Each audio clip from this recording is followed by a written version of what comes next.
दोस्तों, अक्सर आपको स्कैम कॉल्स तो आती ही रहती होंगी और आप लोग न्यूज में भी स्कैमर्स और उनके विक्टिम्स के बारे में सुनते ही रहते होंगे। ये कहानी भी एक ऐसी औरत की है जिसके साथ $32,000 का स्कैम हो जाता है और इसके बाद वो औरत अपने पैसे वापस लेने के लिए स्कैमर को ढूंढने और उसे पकड़ने निकलती है।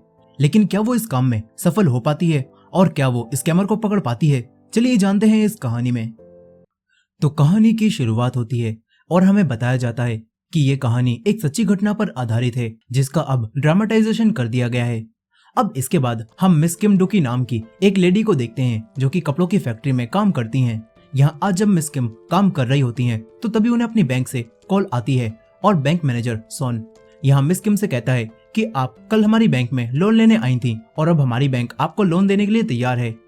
ये बात जानकर मिस किम काफी खुश होती हैं और उन्हें सोन पर भरोसा हो जाता है। लेकिन इसके कुछ दिनों बाद मिस किम काफी जल्दबाजी में बैंक आती हैं और यहाँ आकर मिस किम बैंक मैनेजर सोन को ढूंढने लगती हैं। तभी यहाँ का स्टाफ अपने मैनेजर को यहाँ पर बुलाता है जो कि एक लड़की होती है और ये देखकर मिस किम काफी हैरान हो जाती हैं और उस मैनेजर से बोलती हैं कि तुम मैनेजर नहीं हो सकती, यहाँ का मैनेजर तो एक लड़का सोन है। यहाँ मिस किम मैनेजर को सोन की बैंक आईडी भी दिखाती हैं और कहती हैं कि मैंने इसे लोन के फॉर्म भरने के लिए पैसे दिए थे। ये बात जानकर यहाँ की मैनेजर मिस किम से कहती है कि हमारी बैंक लोन देने के लिए किसी भी तरह के पैसों की डिमांड नहीं करती। ये सुनकर मिस किम समझ जाती हैं कि उनके साथ स्कैम हुआ है। यहाँ अब ये जानकर मिस किम की तबीयत खराब होने लगती है। फिर इसके बाद मिस किम ये डिसाइड कर लेती हैं कि वो अपने स्कैमर को ढूंढकर रहेंगी और उससे अपने पैसे लेंगी। इसके बाद मिस किम पुलिस में अपने साथ हुए स्कैम की रिपोर्ट भी लिखवाती हैं। यहाँ एक डिटेक्टिव पार्क मिस किम की रिपोर्ट लिखता है और मिस किम पार्क को बताती हैं कि सोन ने मुझे बेवकूफ बनाकर मुझसे $32,000 ले लिए। ये बात जानकर पार्क काफी हैरान रह जाता है और अब वो मिस किम को ही सुनाने लगता है और कहता है कि उसने आपसे 8 बार पैसे लिए और आप उसे पैसे देती रहीं। आपने एक बार भी ये क्यों नहीं सोचा कि ये एक वॉइस फिशिंग हो सकती है? ये सुनकर मिस किम को अब गुस्सा आ जाता है और वो पार्क को अपनी चोट दिखाती हैं और कहती हैं कि मेरे घर में आग लग गई थी और मेरे जिंदगी भर के कमाए हुए सारे पैसे उसमें जल गए और मैं अभी बहुत मुश्किल दौर से गुजर रही हूँ, इसीलिए मुझे लोन की बहुत जरूरत थी। इसी वजह से मैंने उस कॉल पर भरोसा कर लिया और उसे पैसे भी दे दिए। ये बात सुनकर अब पार्क मिस किम से सोन को पकड़ने के लिए थोड़ा समय मांगता है। इसके बाद मिस किम अपने जले हुए घर में आती हैं जो कि किसी हादसे में जल गया होता है। यहाँ मिस किम अपने बच्चों की एक टॉय कार को लेकर उनके पास आ जाती हैं और उनके बच्चे डे केयर सेंटर में फ्री में रह रहे होते हैं। यहाँ मिस किम का बेटा अपनी जली हुई कार को देखता है और उदास हो जाता है। यही डे केयर सेंटर की टीचर अब मिस किम से कहती हैं कि अब हम लोग आपके बच्चों को और फ्री में यहाँ पर नहीं रख सकते, नहीं तो दूसरे पेरेंट्स हमसे शिकायत करने लगेंगे। ये बात सुनने के बाद मिस किम अपने बच्चों को अपने साथ अपनी फैक्ट्री में ही ले आती हैं जहाँ पर वो काम करती हैं। वहीं दूसरी तरफ हम चाइना में वॉइस फिशिंग करने वाले कुछ लोगों को देखते हैं जो कि कुछ कोरियन लोगों से जबरदस्ती काम करवा रहे थे। यहीं पर हम उसी स्कैमर सोन को भी देखते हैं जो कि लोगों से झूठ बोलकर पैसे ले रहा होता है और यहीं पर कुछ गुंडे भी होते हैं जो कि इन सभी से जबरदस्ती काम करवा रहे होते हैं और इन पर नजर रख रहे होते हैं और यहाँ पर जो भी काम नहीं करता तो ये गुंडे उन्हें पीटते हैं। अब इसके बाद रात के समय सोन इस जगह से भागने की कोशिश करता है क्योंकि वो ये काम नहीं करना चाहता था। सोन एक विंडो की मदद से यहाँ से भागने लगता है, लेकिन तभी सोन को 2 वर्कर दिखाई देते हैं जिन्हें यहाँ से भागने की वजह से गुंडे मार रहे थे। और यहाँ पर एक आदमी इन लड़कों से कहता है कि हमारे पास तुम्हारे परिवार की सारी इन्फॉर्मेशन है और तुम्हारे भाग जाने के बाद हम तुम्हारे परिवार को इसकी सजा देंगे। ये सुनकर यहाँ एक लड़के को गुस्सा आने लगता है और वो इन लोगों पर चिल्लाता है, मगर तभी वॉइस फिशिंग सेंटर का बॉस इन लड़कों को बहुत बुरी तरह से पीटने लगता है और इससे कहता है कि मेरे लिए पैसा ही सब कुछ है। यहाँ ये बॉस इस लड़के को मार मार कर जान से मार डालता है और ये देखकर उसका साथी क्योंग काफी डर जाता है और बॉस से माफी मांगने लगता है और कहता है कि मैं दोबारा यहाँ से भागने की कोशिश नहीं करूंगा। ये देखकर वो बॉस क्योंग को छोड़ने के लिए कहता है, लेकिन वो अपने एक साथी से कहकर क्यों का एक पैर तोड़वा देता है ताकि जो कोई भी क्यों का टूटा हुआ पैर देखे तो वो यहाँ से भागने की कोशिश ना करे। यहाँ ये सब देखकर सोन काफी डर जाता है और वापस अपने रूम में आ जाता है और यहाँ से नहीं भागता। फिर सोन याद करने लगता है कि जब ये लोग उसे यहाँ पकड़ कर लाए थे तो उन्होंने उसकी वीडियो बनाते समय उससे कहलवाया था कि अगर मैं यहाँ से भागने की कोशिश करूंगा तो इसकी सजा मेरे परिवार को मिलनी चाहिए। ये सब याद करके सोन काफी दुखी हो जाता है। वहीं दूसरी तरफ कोरिया में अब रहने के लिए कोई जगह ना होने की वजह से मिस किम अपने बच्चों के साथ उसी फैक्ट्री में रहने लगती हैं और इसमें उनके बच्चों को काफी डर भी लगता है। इसके बाद फैक्ट्री की 2 लेडीज बोंगलिम और सुकजा जो कि मिस किम की काफी अच्छी दोस्त होती हैं वो मिस किम से कहती हैं कि तुम्हें लोन में मिले पैसों से डे केयर सेंटर को पैसे दे देने चाहिए ताकि तुम्हारे बच्चे वहां जाकर आराम से रह सकें। इनकी बातों से हमें पता चल जाता है कि मिस किम ने अपनी दोनों दोस्तों को अभी तक ये बात नहीं बताई है कि उनके साथ स्कैम हो गया है, और इसी वजह से उनकी दोनों दोस्तों को लग रहा होता है कि मिस किम को लोन के पैसे मिल चुके हैं। यहाँ मिस किम भी उनसे झूठ बोलती हैं और कहती हैं कि लोन के पैसों से मुझे कई लोगों का कर्जा चुकाना है। यहाँ मिस किम ये सारी बातें कर ही रही थी कि तभी उनके पास उसी डिटेक्टिव पार्क का फोन आता है और पार्क मिस किम को बताता है कि तुम्हें जिस नंबर से कॉल आई थी और तुमने जिस अकाउंट में पैसे ट्रांसफर किए थे वो सब फेक थे। इसी वजह से हमें उन स्कैमर्स के बारे में अभी कुछ भी पता नहीं चल पाया है। ये बात जानकर मिस किम पार्क से स्कैमर के बॉस को जल्द से जल्द पकड़ने के लिए बोलती हैं, लेकिन पार्क मिस किम से कहता है कि हम लोग इतनी जल्दी ऐसा नहीं कर पाएंगे और इसीलिए अब हम तुम्हारे केस को क्लोज कर रहे हैं। ये सुनकर मिस किम को काफी गुस्सा आता है और मिस किम अपने काम के ट्रक को लेकर पार्क के पास जाने लगती हैं। लेकिन तभी रास्ते में ही मिस किम के पास सोन की कॉल दोबारा से आती है और अब मिस किम सोन को सुनाने लगती हैं और उससे कहती हैं कि तुम्हारी वजह से मैं बर्बाद हो चुकी हूँ। यही सोन मिस किम से कहता है कि मैं आपका खबरी बनना चाहता हूँ और आप यहाँ आकर सभी लोगों को पकड़ लो। लेकिन ये सुनकर मिस किम को लगता है कि सोन उनसे फिर से झूठ बोल रहा है, मगर तभी सोन मिस किम को बताता है कि मैं भी यहाँ पर कैद हूँ और मुझसे जबरदस्ती काम करवाया जा रहा है और मैं पुलिस को भी कॉल नहीं कर सकता क्योंकि उन लोगों को पता है कि मैं किन्हें कॉल कर रहा हूँ, और अगर मेरे मैनेजर्स को ये पता चल गया कि मैंने पुलिस को कॉल करी है तो वो लोग मुझे जान से मार देंगे। ये सब सुनने के बाद मिस किम को सोन पर दोबारा से भरोसा हो जाता है। यहाँ पर सोन मिस किम से बात कर ही रहा था कि तभी एक गुंडा उसके पास आता है और ये देखकर सोन मिस किम से नॉर्मली बात करने लगता है, जिससे उस गुंडे को कुछ भी पता नहीं चलता। इसके बाद सोन मिस किम से कहता है कि मैं जो कुछ भी जानता हूँ वो सब तुम्हें बता दूंगा और तुम वो सारी इन्फॉर्मेशन पुलिस तक पहुंचा देना, इस तरह शायद पुलिस यहाँ पर आ जाए। लेकिन मिस किम को कुछ भी समझ नहीं आता कि वो क्या करें। वो सोन से कहती हैं कि तुम मुझे 5 मिनट बाद कॉल करना। इतना बोलकर मिस किम फोन काट देती हैं। फिर मिस किम तुरंत ही पार्क को कॉल करती हैं, लेकिन पार्क मिस किम का फोन नहीं उठाता। इसके बाद मिस किम दूसरे पुलिस स्टेशन में कॉल करती हैं और उसके ऑफिसर को सोन के बारे में सब कुछ बताती हैं और कहती हैं कि मुझे अब सोन से क्या पूछना चाहिए, तुम मुझे कुछ बताओ। लेकिन वो ऑफिसर भी मिस किम की कोई बात नहीं समझता और उनसे किसी दूसरे पास ही के पुलिस स्टेशन में जाने के लिए कहता है। वहीं दूसरी तरफ सोन की ड्यूटी का टाइम भी खत्म होने वाला था और सोन मिस किम को कॉल करने की कोशिश करता है, लेकिन कॉल अभी नहीं लगती। तभी सोन को वही बिल्डिंग याद आती है जो कि कल उसने रात में यहाँ से भागते समय देखी थी और उस पर चुनहलू लिखा हुआ था।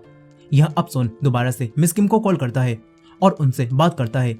सोन मिस किम को एक कोड के जरिए ये बता देता है कि वो किसी चुनहलू के पास की बिल्डिंग में ही काम करता है, और इसके कुछ दिनों बाद मिस किम भी उसे डिकोड कर लेती हैं और पता लगा लेती हैं कि उन स्कैमर्स को जहां पर कैद किया गया है वो जगह चाइना के किंगडाउ में किसी चुनहलू के पास है। और ये बात जानने के बाद मिस किम पार्क को भी ये सब बताने आती हैं, लेकिन यहाँ और भी काफी सारे लोग अपने साथ हुए स्कैम की रिपोर्ट लिखवाने आए थे। यहाँ मिस किम किसी तरह से पार्क से बात करती हैं और उसे बताती हैं कि जिस आदमी ने मेरे साथ स्कैम किया था वो चाइना के किंगडाउ में किसी चुनहलू के पास है और ये सब उसी आदमी सोन ने मुझे बताया है। लेकिन ये सब सुनकर पार्क मिस किम से कहता है कि ये टिप हमारे लिए किसी भी काम की नहीं है क्योंकि हम लोग आपका केस पहले ही क्लोज कर चुके हैं और अब दोबारा से हम उसे रीओपन नहीं कर सकते। साथ ही पार्क मिस किम से कहता है कि आपके पास स्कैम करने वाले लोगों के कॉल सेंटर का कोई पक्का एड्रेस भी नहीं है, इसीलिए अब हम आपकी मदद नहीं कर सकते।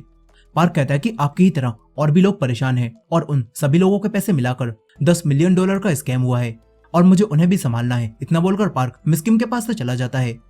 यहाँ ये देखकर मिस किम को काफी गुस्सा भी आता है और अब वो खुद ही चाइना के किंगडाउ में जाकर उन स्कैमर्स को पकड़ने का फैसला करती हैं।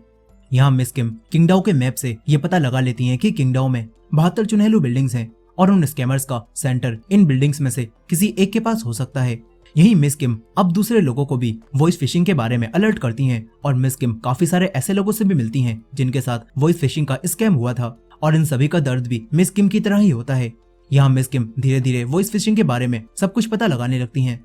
यहीं उनकी दोस्त बोंगलिम भी मिस किम से पूछती है कि आखिर आजकल तुम फोन पर इतना बिजी क्यों रहने लगी हो, लगता है तुम्हें किसी से प्यार हो गया है। ये सुनकर मिस किम हंसने लगती हैं और मिस किम बोंगलिम को अभी कुछ भी नहीं बताती। तभी मिस किम के पास दोबारा से सोन की कॉल आती है। यहाँ मिस किम सोन को बताती हैं कि मैंने आज ही 9 विक्टिम से बात की है, लेकिन पुलिस अब किसी भी विक्टिम के केस को रीओपन करने के लिए तैयार नहीं है और डिटेक्टिव ने मुझसे कहा है कि केस तब तक रीओपन नहीं हो सकता जब तक मेरे पास तुम्हारे कॉल सेंटर का प्रॉपर एड्रेस नहीं होगा। यही सोन को भी इस जगह का प्रॉपर एड्रेस नहीं पता होता और सोन को पार्क की लापरवाही पर गुस्सा आने लगता है। यही हम देखते हैं कि एक पुलिस ऑफिसर मिस किम को ढूंढती हुई उनकी फैक्ट्री में आ जाती है और उनके बच्चों को कहीं ले जाने लगती है। दूसरी तरफ मिस किम सोन से उसके आसपास की जगह की कोई फोटो मांगती है, लेकिन सोन के पास कोई भी फोटो नहीं होती और न ही उसके पास कोई कैमरा होता है। लेकिन तभी सोन को अपने सेंटर के अंदर काफी सारी मशीनें रखी हुई दिखाई देती हैं और ये बात वो मिस किम को भी बता देता है। ये जानकर मिस किम सोन से कहती हैं कि तुम्हें किसी तरह से अपने आसपास की जगह की फोटोज मुझे भेजनी होंगी, तभी हम लोग वहां पर पहुंच पाएंगे। मिस किम ये सारी बातें कर ही रही थी कि तभी मिस किम की दोस्त उनके पास भागती हुई आती है और उन्हें बुलाने लगती है। यहाँ मिस किम तुरंत ही अपने बच्चों के पास आती हैं और यहाँ वो पुलिस ऑफिसर उनके बच्चों को चाइल्ड सेंटर ले जा रही थी। यहाँ वो ऑफिसर मिस किम को बताती है कि हमें कंप्लेंट मिली है कि तुम अपने बच्चों को ठीक से नहीं रख रही हो और उन्हें लॉकर में सुला रही हो, जो कि चाइल्ड एब्यूज में आता है। इसीलिए जब तक तुम्हारे पास इन्हें रखने के लिए कोई सही जगह नहीं आ जाती, तब तक हम इन्हें चाइल्ड केयर सेंटर में रखेंगे। ये बात जानकर मिस किम रोने लगती हैं। वो लेडी ऑफिसर से कहती हैं कि मेरे बच्चों को मुझसे दूर मत करो, लेकिन वो लेडी मिस किम से बोलती है कि आपने अपने बच्चों को अब्यूज किया है और इसीलिए हम अपने इन्वेस्टिगेशन तक आपके बच्चों को अपने पास ही रखेंगे। यहाँ मिस किम उस ऑफिसर को बताने की कोशिश करती हैं कि मेरे साथ वॉइस फिशिंग स्कैम हो चुका है और मैं जल्दी ही स्कैमर को पकड़ने वाली हूँ, जिसके बाद मुझे पैसे मिल जाएंगे और तब मैं अपने बच्चों को सही से रखूंगी, लेकिन अभी के लिए तुम मेरे बच्चों को मुझसे दूर मत करो। मगर ये सब सुनने के बाद भी वो लेडी ऑफिसर मिस किम के बच्चों को अपने साथ ले जाती है और ये देखकर मिस किम को काफी दुख होता है। यहाँ मिस किम की दोस्त मिस किम को संभालती हैं। इसके बाद मिस किम पार्क को कॉल करती है, लेकिन अब पार्क भी मिस किम से बात नहीं करता और अपने जूनियर से उसकी बात करा देता है। यहाँ मिस किम को काफी गुस्सा आ रहा था और वो पार्क को गालियां बककर फोन काट देती हैं। इसके बाद मिस किम अपनी फ्रेंड सुकजा और बोंगलिम को सब कुछ सच बता देती है और ये बात जानकर बोंगलिम मिस किम को बताती है कि मेरी बहन एलिम चाइना में ही रहती है और यहाँ से चाइना ज्यादा दूर नहीं है, हम वहाँ पर जा सकते हैं। ये जानकर मिस किम बोंगलिम से मदद मांगने लगती हैं और कहती हैं कि अगर हम लोग चाइना जाकर वॉइस फिशिंग के बॉस को नहीं भी पकड़ पाए तो भी क्या हुआ, कम से कम हमें उनका एड्रेस तो मिल जाएगा और वो एड्रेस हम पार्क को दे सकते हैं, जिसके बाद पार्क चाइनीज पुलिस के साथ मिलकर उनके सेंटर पर रेड कर सकता है।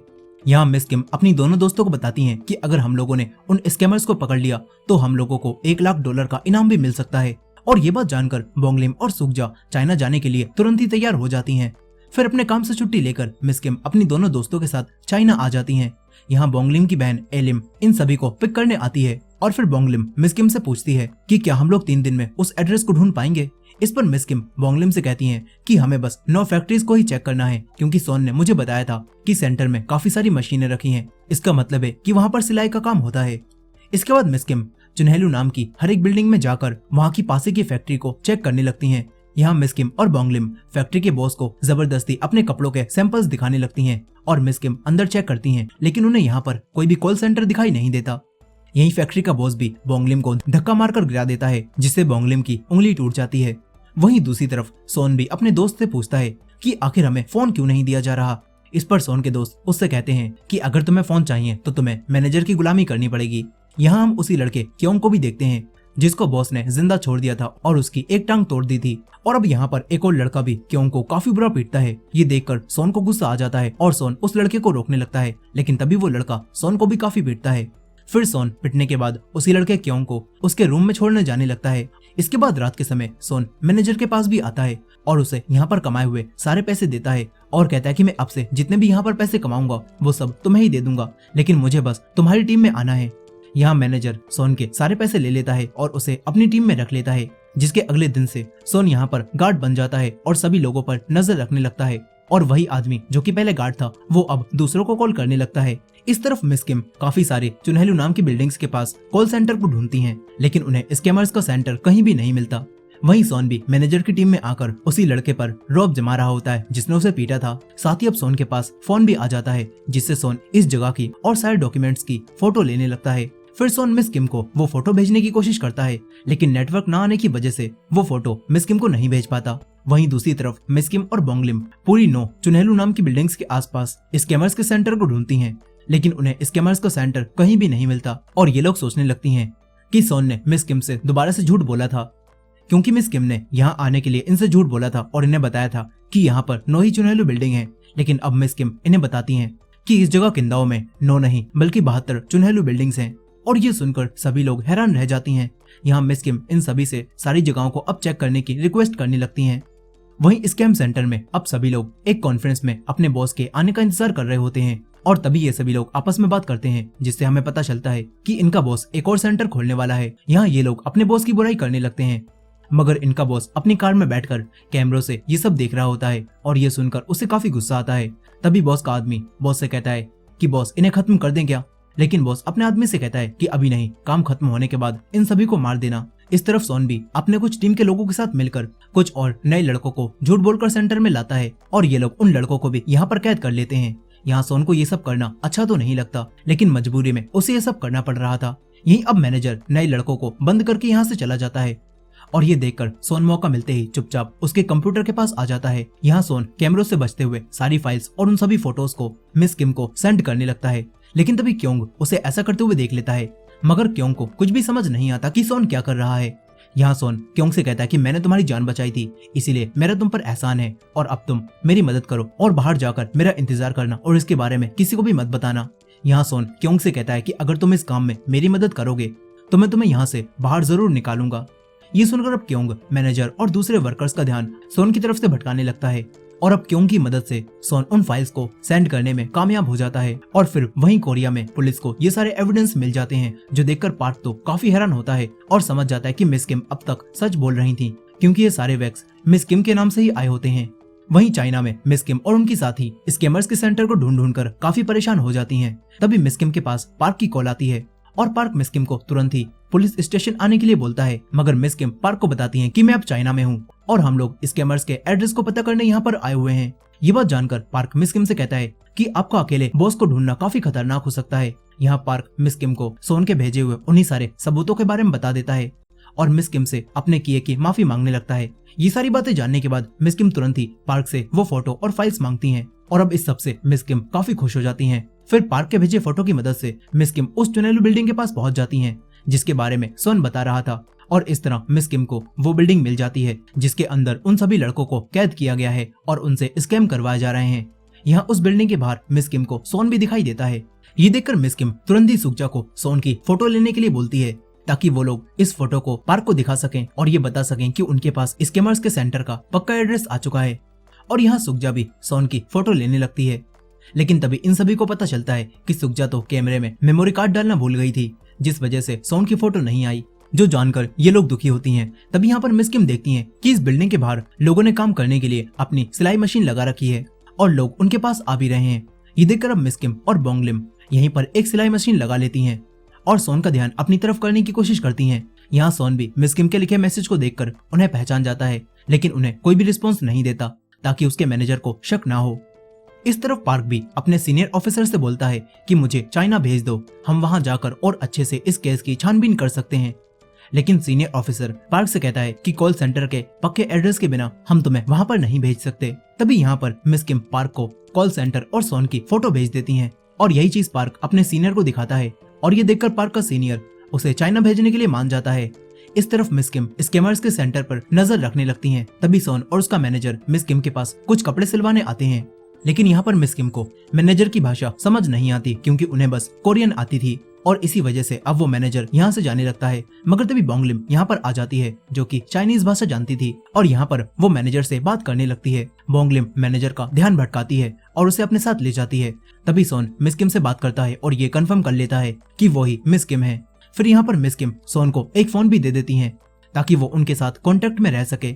इसके बाद सोन को मिस किम के फोन के पीछे से एक लेटर मिलता है जिसमें मिस किम ने लिखा था कि डिटेक्टिव पार्क भी यहाँ पर आ रहे हैं और वो चाइनीज पुलिस के साथ मिलकर तुम्हारे सेंटर पर रेड मारेंगे। इसी वजह से अगर तुम्हारे बॉस भी यहाँ पर आने वाले हों तो मुझे तुरंत ही बता देना। वहीं दूसरी तरफ कोरिया से चाइना आने के लिए निकल रहा था और वो मिस किम से कहता है कि मैं रात को 3 बजे तक वहाँ पर आ जाऊंगा और सब कुछ संभाल लूंगा। फिर इसके बाद रात में हम देखते हैं कि क्योंग यानी कि वही लड़का काफी ज्यादा ड्रग्स लेकर बाथरूम में ही बेहोश हो जाता है। यही सोन और दूसरे लोगों को पता चलता है कि बॉस यहाँ पर आ रहे हैं और ये बात जानकर सोन तुरंत ही बाथरूम में चला जाता है। यही मिस किम भी सेंटर के बाहर ही पार्क के आने का इंतजार कर रही थी और वो एलिम से कहती हैं कि मैं उस बॉस को अरेस्ट होते हुए अपनी आंखों से देखना चाहती हूँ। अब तभी यहाँ पर मिस किम को सोन के मैसेज से ये पता चलता है कि इनका बॉस यहाँ पर आने वाला है और ये देखकर अब ये चारों अलर्ट हो जाती हैं। यहाँ ये लोग आसपास नजर रखी रही थी कि तभी कुछ लोग यहाँ पर आते हैं और हथियारों के साथ भागकर बिल्डिंग के अंदर जाने लगते हैं। वो सभी गुंडे यहाँ पर मौजूद सभी लोगों को जान से मारने लगते हैं और ये देखकर बाकी सभी लोग समझ जाते हैं कि इनके बॉस ने इन्हें फंसाया है और अब इनका बॉस इन्हें मारकर सब कुछ खत्म करना चाहता है। यहाँ सोन भी ये सब देखकर काफी डर जाता है और मिस किम को मैसेज करने की कोशिश करता है, लेकिन तभी एक आदमी उसके पेट में भी चाकू मार देता है और उसका फोन भी तोड़ देता है। फिर इसके कुछ समय बाद जब यहाँ पर सभी लोग मर जाते हैं तो यहाँ इनका बॉस आता है। यही मिस किम को भी अब सब कुछ ठीक नहीं लगता और वो सोन के पास जाने लगती हैं, लेकिन उनकी सभी दोस्त उन्हें ऐसा करने से रोक लेती हैं और बाहर ही वेट करने के लिए कहती हैं। फिर यहाँ पर बॉस के सारे लोग यहाँ से सारा सामान इकट्ठा करके भागने लगते हैं। यही क्योंग जो कि अब तक बेहोश था उसे भी होश आ जाता है और वो बॉस को छुपकर यहाँ से जाता हुआ देखता है। इसके बाद क्योंग बाकी सभी लोगों को मरा हुआ देखता है और काफी ज्यादा डर जाता है। यही क्योंग को सोन भी मिलता है जो कि घायल था। इस तरफ मिस किम भी पार्क को बताती हैं कि वो बॉस अपने लोगों के साथ यहाँ से भाग रहा है, शायद यहाँ पर कुछ तो गलत चल रहा है। ये सुनकर पार्क मिस किम को कुछ भी करने से मना करता है क्योंकि इस सब में उनकी जान को भी खतरा हो सकता था। लेकिन अब मिस किम पार्क की बात को नहीं सुनती और बॉस का पीछा करने जाने लगती हैं। तभी उनकी कार के सामने सोन और क्योंग आ जाते हैं। यहाँ सोन को घायल देखकर मिस किम काफी परेशान हो जाती हैं।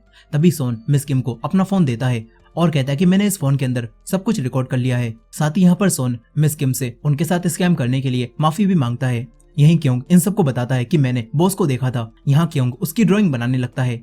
यही मिस किम सोन के फोन में उसी बॉस की वीडियो को देखती हैं और उस वीडियो से मिस किम को पता चल जाता है कि बॉस अपने साथी के साथ आज ही चाइना से बाहर जाने वाला है और वो डायरेक्ट एयरपोर्ट पर गया है। ये देखकर मिस किम एलिम और सुकजा के साथ एयरपोर्ट पर जाने लगती हैं। इस तरफ पार्क भी अब जब स्कैमर्स के सेंटर के पास आता है तो यहाँ पर पहले ही पुलिस आ चुकी थी और यहाँ उसे बोंगलिम भी मिलती हैं। यहाँ पार्क चाइना की पुलिस से बात करता है लेकिन पार्क को भी चाइनीज नहीं आती थी। तभी बोंगलिम पार्क की बात को चाइना की पुलिस वालों के लिए ट्रांसलेट करती है और उन्हें समझा देती है। यहाँ बोंगलिम की मदद से पार्क पुलिस से बात कर पाता है और यहाँ पार्क पुलिस से बॉस को पकड़ने के लिए एयरपोर्ट चलने के लिए बोलता है और काफी रिक्वेस्ट करने के बाद ये पुलिस ऑफिसर्स पार्क के साथ चलने के लिए मान जाते हैं। वहीं मिस किम भी अब एयरपोर्ट पर आकर बॉस को ढूंढने लगती हैं। तभी उन्हें एक आदमी उसी बॉस के जैसी कैप लगाए हुए दिखाई देता है लेकिन वो बॉस नहीं होता। तभी मिस किम की नजर एक और आदमी पर पड़ती है जो कि उसी बॉस की तरह अपनी वॉच को देख रहा था और अब मिस किम उस बॉस का पीछा करने लगती हैं और सुकजा के साथ उस आदमी पर नजर रखने लगती हैं। यहीं उस बॉस का साथी अपने बॉस को बताता है कि हमारा दूसरा सेंटर भी अब खुल चुका है और ये बात जानकर बॉस को काफी खुशी होती है। यहीं मिस किम और सुकजा बॉस पर नजर रखी रही थी कि तभी बॉस इन दोनों के पास आ जाता है और मिस किम से कहता है कि तुम दोनों आखिर मेरा पीछा क्यों कर रही हो। इस पर अब मिस किम बॉस को बताती हैं कि तुमने मेरे साथ वही फिशिंग का स्कैम किया है और मेरे $32,000 लिए हैं। ये बात सुनकर अब वो बॉस मिस किम को $1,00,000 देता है और कहता है कि चुपचाप यहाँ से चली जाओ नहीं तो मैं तुम दोनों को मार दूंगा। इतना बोलकर वो बॉस यहाँ से जाने लगता है। उसे ऐसा लगता है कि मिस किम इससे डर जाएंगी लेकिन मिस किम बॉस के पीछे जाने लगती हैं और फिर मिस किम बॉस के दिए पैसों को उसके मुंह पर मारती हैं और सभी लोगों के सामने उसे फ्रॉड बोलने लगती हैं और कहती हैं कि हम सब जिनके साथ स्कैम हुआ हमारी कोई भी गलती नहीं थी बल्कि सारी गलती तुम्हारे जैसे लोगों की थी। ये सब देखकर उस बॉस को भी काफी गुस्सा आ जाता है और वो मिस किम से पूछता है कि आखिर तुम्हें क्या चाहिए। इस पर मिस किम बॉस से कहती हैं कि चुपचाप पुलिस के आगे सरेंडर कर दो। लेकिन ये सुनकर वो बॉस मिस किम को बाथरूम में ले आता है और उन्हें मारने लगता है। यहाँ वो बॉस मिस किम को काफी बुरा पीटता है और फिर उन्हें पीटकर यहाँ से जाने लगता है। लेकिन यहाँ पर मिस किम पीटने के बाद भी काफी हंस रही होती हैं। और इस तरफ फ्लाइट में जाते समय बॉस को अपना पासपोर्ट अपने पास नहीं मिलता जो देखकर वो समझ जाता है कि मिस किम ने पासपोर्ट चुरा लिया। वहीं मिस किम पासपोर्ट को लेकर वॉशरूम में अभी भी बैठी होती हैं और तभी एक आदमी उन्हें यहाँ पर घायल हालत में देखकर पुलिस को कॉल करने लगता है। लेकिन तभी वो बॉस भी यहाँ पर आ जाता है और बॉस का आदमी उस दूसरे आदमी को बाहर निकाल देता है। यही मिस किम अब उस बॉस के पासपोर्ट को फाड़ कर खा जाती हैं और ये देखकर अब वो बॉस मिस किम को मारने लगता है और उन्हें जान से खत्म करने वाला होता है। मगर तभी पार्क और दूसरे पुलिस ऑफिसर्स भी यहाँ पर आ जाते हैं और वो तुरंत ही उस बॉस को अरेस्ट कर लेते हैं। ये सब देखकर मिस किम काफी खुश होती हैं। यहीं पार्क भी मिस किम की हालत को देखकर काफी दुखी होता है और उनसे बॉस को पकड़ने के लिए थैंक्स बोलने लगता है। इसके बाद मिस किम की दोस्त भी यहाँ पर आ जाती हैं और वो सभी मिस किम को इस हालत में देखकर काफी रोने लगती हैं। लेकिन यहाँ पर मिस किम को अपने काम पर काफी प्राउड फील हो रहा होता है। फिर हमें कुछ दिनों बाद का सीन दिखाया जाता है जहाँ सोन अब पहले की तरह ठीक हो जाता है और सोन पुलिस को सब कुछ बता देता है कि वो ही स्कैमर्स के सेंटर से भागना चाहता था लेकिन वो पुलिस को कॉल नहीं कर सकता था इसलिए उसने मिस किम का सहारा लिया। वहीं दूसरी तरफ हम मिस किम को भी देखते हैं जो कि अभी भी अपनी फैक्ट्री में ही काम कर रही होती हैं और मिस किम अब काफी खुश होती हैं। उनकी जिंदगी वापस नॉर्मल हो रही होती है। यहीं एक आदमी मिस किम से एक फॉर्म पर साइन करने के लिए बोलता है और कहता है कि यहाँ पर साइन कर दीजिए, इसके बाद आपको $3,00,000 मिल जाएंगे। लेकिन मिस किम ऐसा करने से मना कर देती हैं और कहती हैं कि अपने बॉस को जेल में ही रहने दो, उसने कई लोगों के साथ बुरा किया है और यही उसकी सजा है। यहाँ हमें पता चलता है कि वो बॉस मिस किम को अपनी स्टेटमेंट बदलने के लिए पैसे भी देने के लिए तैयार था लेकिन मिस किम तब भी अपनी स्टेटमेंट नहीं बदलती। इसके बाद मिस किम अपने घर जाने लगती हैं। तभी उनके बच्चे उनके पास कॉल करते हैं जो कि अब अपने घर में ही आ चुके थे। यहाँ मिस किम अपने बच्चों को देखकर काफी खुश होती हैं और नॉर्मल जिंदगी में वापस आकर मिस किम को भी काफी अच्छा लग रहा होता है। और इसी एंडिंग के साथ ये कहानी यहीं पर खत्म हो जाती है। सो दोस्तों, ये थी इस मूवी की फुल स्टोरी। आई होप कि आपको ये स्टोरी पसंद आई होगी। खैर, ये वीडियो पसंद आई हो तो वीडियो को लाइक करना मत भूलेगा, और हमारे चैनल पर नए हैं तो हमारे चैनल को भी सब्सक्राइब करके बेल नोटिफिकेशन को ऑन कर लीजिएगा। मिलते हैं नेक्स्ट वीडियो में।